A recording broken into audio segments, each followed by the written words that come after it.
साहब मेरा जो कांटा है वो 8 ठो उसमें सीसीटीवी कैमरा लगा हुआ।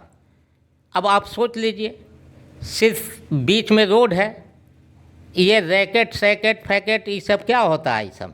ये सब तो बनावटी बात वो बोल रहे हैं, बिल्कुल निराधार बात बोल रहे हैं। हमारे साथ बातचीत करने के लिए जन अधिकार पार्टी के नेता सैयद जसीमुद्दीन हैं। जसीमुद्दीन साहब, अभी जो हाल में पुलिस ने कुछ मवेशी को ज़ब्त किया है, उसको लेकर काफ़ी आरोप प्रत्यारोप का दौर चल रहा है। तो इस आरोप में कहीं ना कहीं आपका भी कहीं नाम आ रहा है, इसको लेकर आप क्या सफाई देंगे? क्या मामला है ये पूरा? जैसे आपके चैनल से हम बात रखना चाहते हैं, ये गांव जो है नेशनल हाईवे रोड पर गांव है और मेरा नेताजी धर्म कांटा ठीक इमाम रोड मोड़ के सामने है। पप्पू यादव का सामने एक होटल है, सामने मुर्गा बिरयानी का एक होटल है, इधर मस्जिद के तरफ जो है वो मुस्लिम होटल है। मेरे कांटे के नज़दीक निकट सारे हलवाई लोग का मिठाई की दुकान है। तो तस्करी तो उसको कहते हैं जो हाईवे रोड से 2-4 किलोमीटर हट के कहीं पर लुका के लोग कर रहा, तो उसको तस्करी कहते हैं। अब ये हाईवे रोड पर हम हैं, हम लड़कपन से आज तक हम 74 बरस की हमारी उम्र हो गई, तो लोग जाते हैं, कभी कभी मर मवेशी भी यहाँ पर खड़ा होता है, खाते हैं पीते हैं। उसके बाद जो है सो कभी कभी पानी वानी पिलाने के लिए जानवर को थोड़ा उतार भी दिया, फिर चढ़ा लिया, लेके के चले गए। जो बीजेपी के नेता हैं उनका सीधा आरोप है कि हाल के दिनों में हमजापुर में एकदम पूरी तरह से पशु तस्करी का रैकेट चल रहा है। ये गलत बात है। उनका हम तकरीर सुन रहे थे कि यहाँ गोली भी चली है। आप जो है सो भला बताइए, ये रोड के किनारे का मामला है, कहाँ गोली चढ़ी, कहाँ मच्छर मरा, कहाँ FIR हुआ, कहाँ कोई का गोली लगी और ये हुआ घायल हो गया। अरे ये सब कितना बनावटी ये सब बात चलेगी। अरे ये माल जो है वो जो बछड़ा और बैल है वो तो सामने सामने आप देख रहे हैं कि वो व्यापारी का वो खुद से आके कह रहा है कि ये माल मेरा। तो ये फिर तस्करी का मामला कहाँ पर बनता है? ये सोचने की बात है।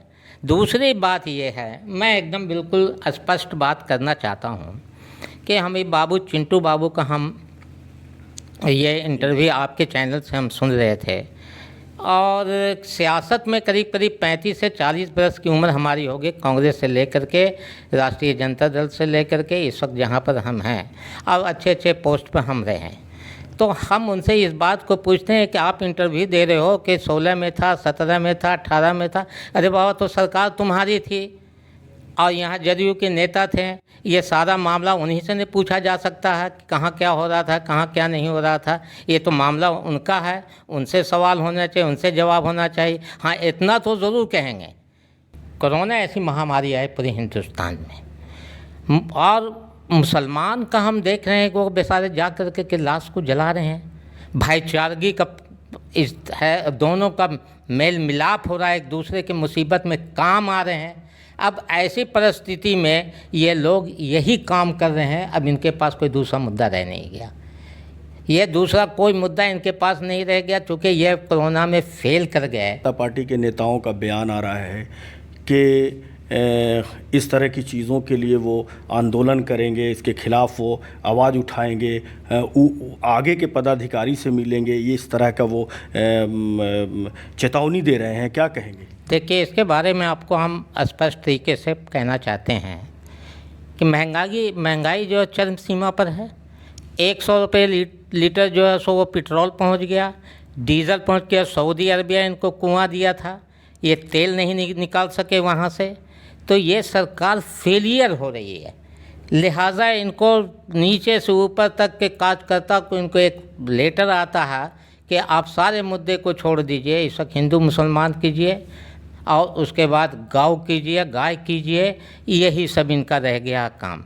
अब आप सोच लीजिए कि तेल महंगा, कड़वा तेल महंगा, किरानी का मार इस तरीके का कि आदमी करा कर रहा। अब ऐसे परिस्थिति में इनके पास कोई मुद्दा है नहीं इमरान साहब।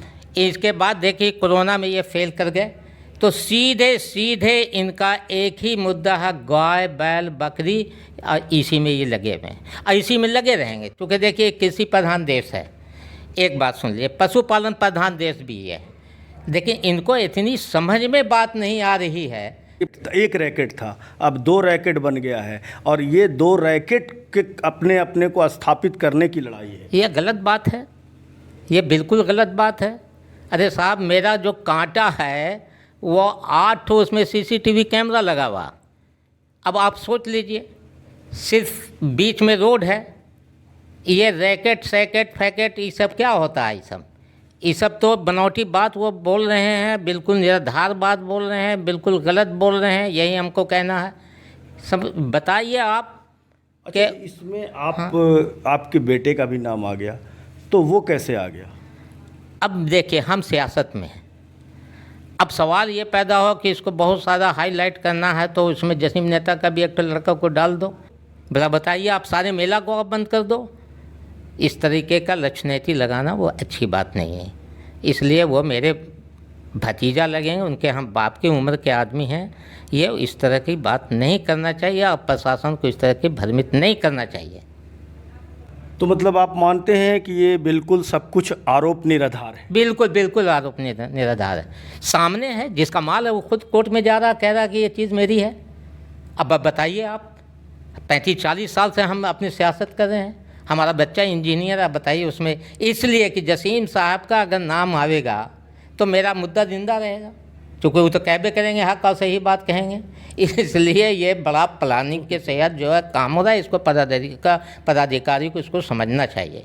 पदाधिकारी साहब से रिक्वेस्ट है कि इसमें बहुत बड़ी साजिश चल रही है। बहुत बहुत शुक्रिया हमसे बात करने के लिए।